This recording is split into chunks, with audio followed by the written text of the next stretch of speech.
How do you pronounce your name? 2Pac. 2Pac. Remember, like two and Pac like pocket. You won't go wrong. Just 2Pac. Good. Looking good.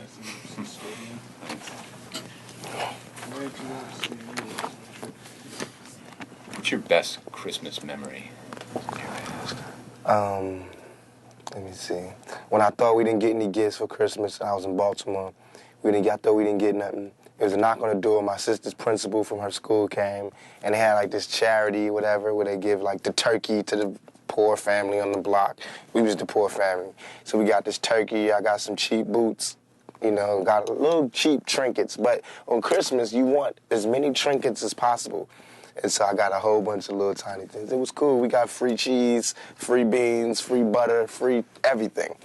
All that little government surplus stuff. But on Christmas, you need it. I mean, as opposed to us having an empty refrigerator, empty nothing. So I just remember when it first came, you know, and it's always like a Christmas carol playing around Christmas time on somebody's TV. And I just remember that first feeling, like really feeling like, you know, dang, this is Christmas. You know, this is like the give thing. The give thing. That's when I used to feel the sorriest for my mother.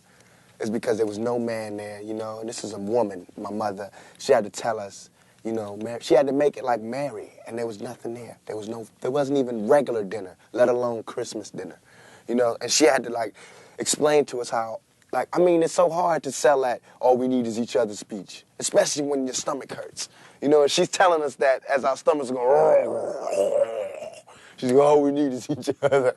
It's meat.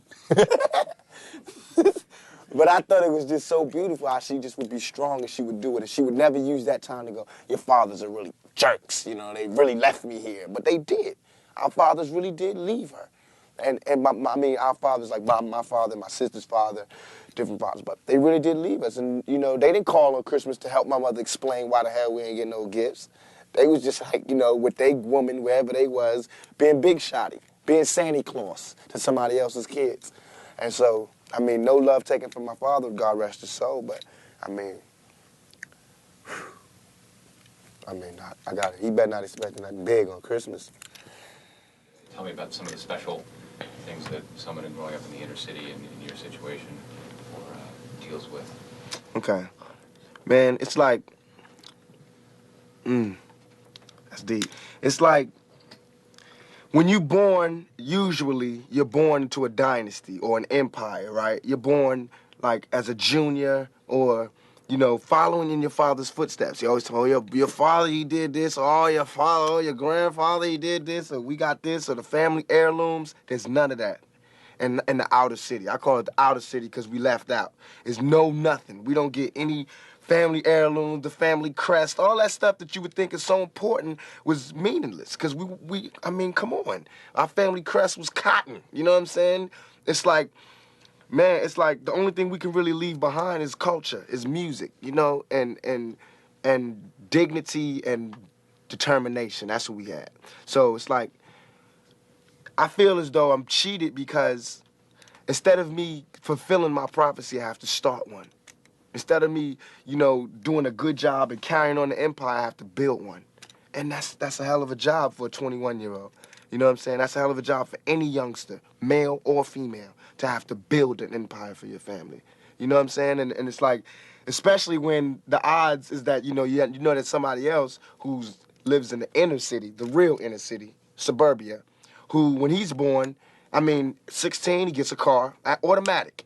You know, there's money in the bank for college. You know, it's Christmas, go to vacation somewhere. Our vacations was down the street, cross town, grandma house. You know what I'm saying? That was the vacation. Or, you know, or jail, to be even more real. And I hate to make this, like, sad story, but it's real. Because this world is such a, and when I say this world, I mean it. I don't mean in an ideal sense. I mean in every day, every little thing you do. It's such a, gimme, gimme, gimme. Everybody back off. You know, everybody's like, you taught that from school, everywhere. Big business. If you want to be successful, you want to be like Trump, gimme, gimme, gimme, push, push, push, push, step, step, step, crush, crush, crush. That's how it all is. And it's like, nobody ever stopped. Just, you know, I feel like instead of us just being like, slavery's bad, slavery's down, bad whitey, bad whitey. I mean, all right, let's stop that. And everybody's smart enough to know that, I mean, we've been slighted. And we want ours. And I don't mean by like ours, 40 acres and a mule, because we're past that.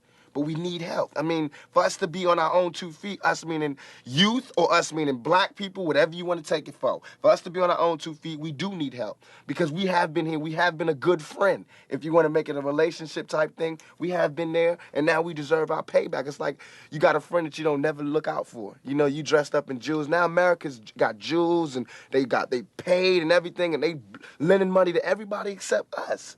And it's like, you know, everybody need a little help on their way to being, you know, self-reliant.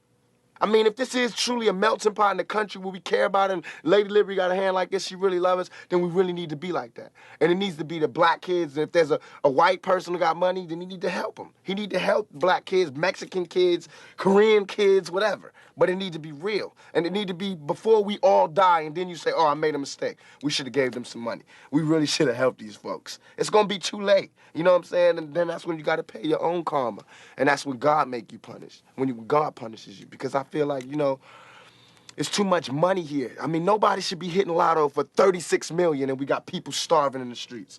That is not idealistic. That's just real. That is just stupid. There's no way Michael Jackson should have, or whoever Jackson, should have $1 million, $1 billion, and then there's people starving. There's no way. There's no way that these people should own planes and their people don't have houses, apartments, shacks, drawers, pants. I know you're rich. I know you got $40 billion, but can you just keep it to one house? You only need one house. And if you only got 2 kids, can you just keep it to 2 rooms? I mean, why have 52 rooms and you know there's somebody with no room? It just don't make sense to me. It don't. And then these people celebrate Christmas. They got big trees, huge trees, all the little trimmings. Everybody got gifts, and then somebody's starving. And they're having a white Christmas. They're having a great Christmas, eggnog and the whole nine. That's not fair to me. I think that when there's hopelessness, people revolt. Because it's like there's nothing else. Like, you know, it's like we're going, is America going to help us ever? You know, because, I mean, we know for a long time they haven't. Are they ever? And it's like all these things are showing us no. And you know there's somebody going, no, they're not going to help you. No, they're not going to help you. And then, of course, we seeing, no, they're not helping us. All BS aside, it all comes down to we got to survive. I mean, even warriors put their spears down on Sundays. We got to survive here in this country. Because I'm not going back to Africa. We got to survive here. And for us to survive here, white folks, black folks, Korean folks, Mexican folks, Puerto Ricans, we got to understand each other. We got to take a bigger chance. And when I say Americans, people think I'm talking about Uncle Sam. I mean, like, actually Uncle Sam with the gray hair and the flag. I mean, you. The guy, you know, you, the mechanic, wherever, you. I mean, you need to do something. You need to check yourself and see how racist you are. You know what I'm saying? It's real.